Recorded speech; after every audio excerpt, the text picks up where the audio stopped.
یہ حدیث سنانے لگا ہوں، حدیث ہے، حدیث رسول ہے. جوان خاص کر کے ذرا میری بات پہ توجہ کریں، اور بزرگ خاص کر توجہ کریں جنہوں نے تربیت کرنی ہے. سنیں، حضور کی بارگاہ میں ایک نوجوان آیا ہے، یہ سنگ میل ہے حدیث، اس کو یاد رکھنا.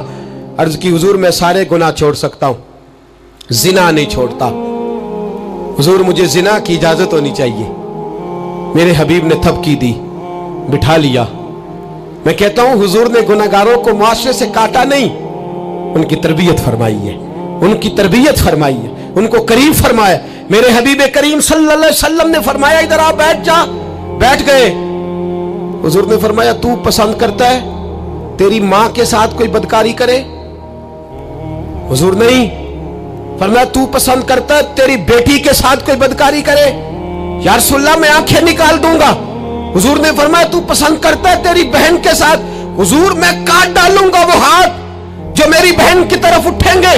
فرمایا تو پسند کرتا ہے کہ تیری خالہ پھپھی ممانی کی طرف کوئی ایسی حرکت کرے؟ حضور میں کاٹ کے رکھ دوں گا ان لوگوں کو جو بات بھی کریں گے.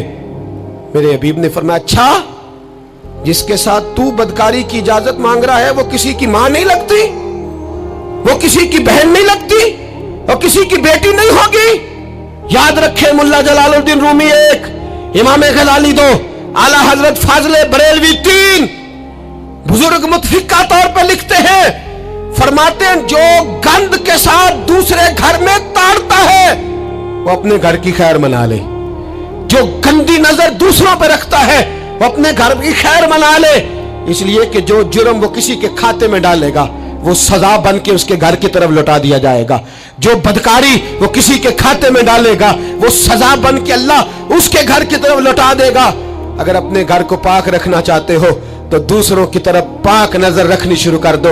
اگر چاہتے ہو کہ تیرا گھر بے عجیب معاملہ ہے نا، بیٹے کو تو پسند کی شادی کی اجازت ہے تو بیٹی کو اجازت کیوں نہیں؟ اگر تیرا بیٹا پسند کی شادی کرے گا تو یاد رکھنا پھر جب کسی کی بیٹی یہ لفظ بولتی ہے پھر عزتوں کے جنازے نکلتے ہیں، پھر اوریانی فحاشی کا جو ہے وہ کلک لگتا ہے ماتھے پر. پھر یاد رکھنا چاروں جانب سے رسوائیاں تیرا نصیبہ ہوتی ہے. اگر تو بیٹی کو روکنا چاہتا ہے تو بیٹے کا ہاتھ پکڑ.